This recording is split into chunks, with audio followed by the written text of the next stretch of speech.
Hey everyone, what is up? Welcome back to my channel. In today's video, I'm going to be doing another palette comparison for you guys.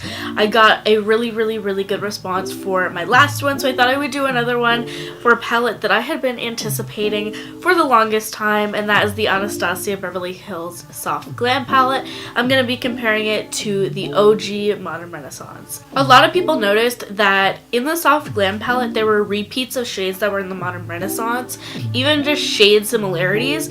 So it's kind of the question on everyone's mind, do I really need the Soft Glam palette? As you may already know, the Modern Renaissance palette came out in summer of 2016, and it instantly became everyone's favorite palette because there was not really a warm tone palette that looked like this out yet. People were really drawn to like the reds and the oranges and the really intense warm tones in this palette, so that is why it was definitely a standout in the beauty community. And for such a good reason, this was such an amazing palette, and it still continues to be a lot of people's favorite palette. It retails for $42 US and $55 Canadian. There is half a gram of product in each pan, and in the entire palette there's 8 grams. And then we move on to the Soft Glam palette, which came out very recently. I believe it came out February 22nd. I could be wrong. It just came out late February. I feel like the appeal was definitely more for an everyday consumer. Not everyone is going to do a bright orange eye. This is more to the average person. I believe Norvina said that this was really good for bridal makeup.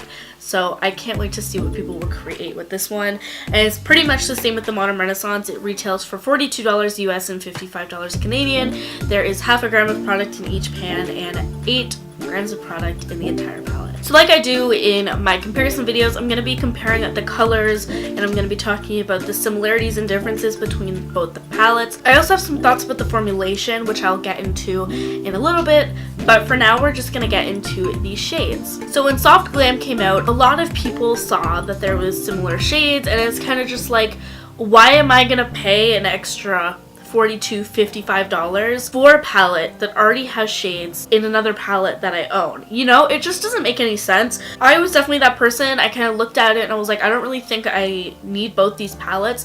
But the more I kind of looked deeper into it, there was only a few shades that were actually the same, and that is Tempera, Cypress Umber, and Burnt Orange. And a lot of the shades are actually looking a little bit similar, so we're gonna get into those right now. The first one kind of being a dusty lilac, and for that we have Bon Fresco from the Modern Renaissance and Dusty Rose from the Soft Glam palette. So in the pan, these actually look very similar.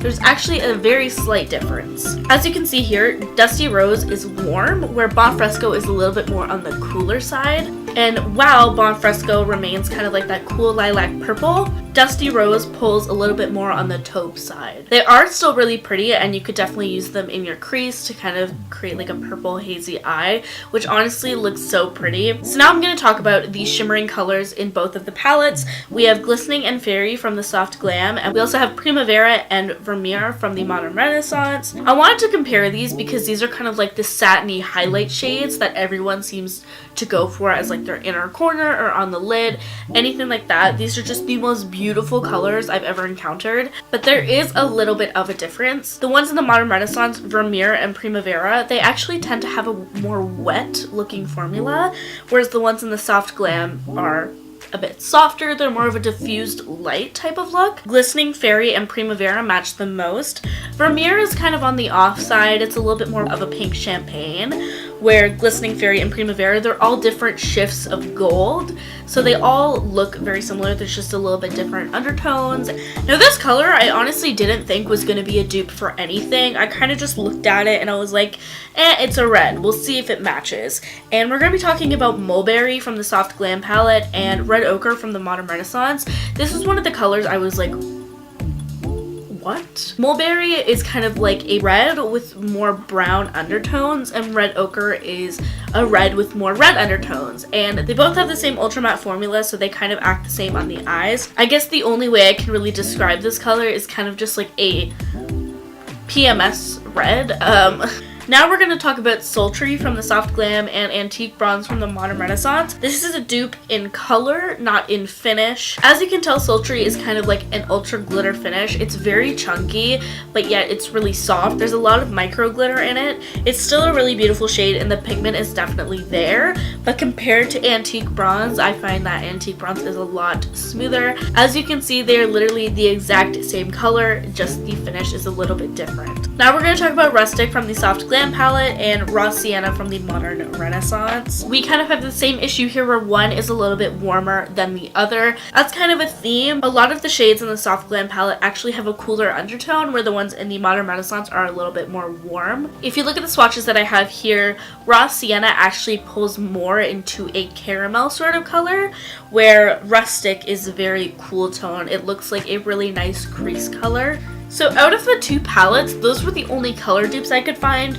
I like to compare the shades that are original in each palette as well. So the original shadows in the Modern Renaissance were actually Golden Ochre, Love Letter, Venetian Red, Warm Taupe, and Realgar. Those are pretty nice warm shades, and I feel like these colors in general kind of describe the Modern Renaissance in the most perfect way. And now if we're getting into the Soft Glam, these are the shades that are unique to this palette. And that's Orange Soda, Rose Pink, Bronze, Sienna, and Noir. But with that being said, since a lot of these colors are either the exact same or color dupes, you kind of have these colors to choose off of what palette you would like to buy. So for example, if you're into more cooler tones with kind of different little pops of color, then maybe you should go with the Soft Glam. But if you're kind of looking for more warm pinky tones, maybe you want to go with the Modern Renaissance. It's truly up to you. Now, very briefly, before we get into the kind of conclusion of this video, I want to talk about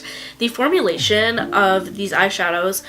Specifically in the Soft Glam, pretty much everyone knows the formulation of Modern Renaissance. It's a very soft shadow with like minimal powder. When I was using the Soft Glam, I found that it still had that same softness in the shadow, but there was like a shit ton of kick up. I don't know if that was just me, but I found that there was so much, to the point where like even if I dip my brush in, there would be kick up everywhere. I've never really had that problem with Anastasia shadows, and it is normal for eyeshadows to have kick up, but the amount that I was getting in the Soft Glam was kind of a lot. But I also found in the Soft Glam palette with these shades right here, specifically Sultry and Bronze, these actually have micro glitter in them, so they are extremely chunky when you pick them up on your finger, and you kind of just have to wet them if you want to put them in a specific place. Again, they were very soft. Truthfully, that wasn't like a big issue for me, but it's just kind of like to forewarn you. But the nice thing with the Modern Renaissance is that all the shadows are extremely soft and there's not a lot of kick up, so that's definitely a pro for this one and a con for the Soft Glam.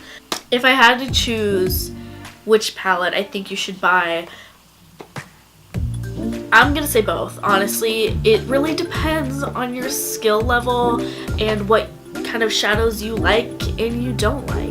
If you're kind of just beginning into makeup, I highly recommend the Soft Glam. But with that being said, if you're kind of more advanced and you've been doing makeup for a certain amount of time, either that or you think you're not turned on by neutral shadows anymore and you want to move on to something that's going to be a little bit more interesting, I really recommend the Modern Renaissance. I definitely think it's a really nice palette to use. I've been using this for like the past 2 years, and it's my go-to. Like when I can't find anything that I want to use, if I'm not intrigued by any new palettes, if I'm just having a really bad makeup day and I know that there's a palette out there that will work for me, I'll usually go to the Modern Renaissance and the Soft Glam. Like, I'm recommending both. So I hope you guys enjoyed this video. If you did, please make sure to give me a thumbs up. If you really like me, please make sure to subscribe. And if you want to see more videos from me, please make sure to click the little notification bell so you can be notified whenever I post a video. Also, if you have any feedback, if you disagree with me, please make sure to let me know down in the comments. I would love to discuss with you. And with that being said, I will see you guys in my next video.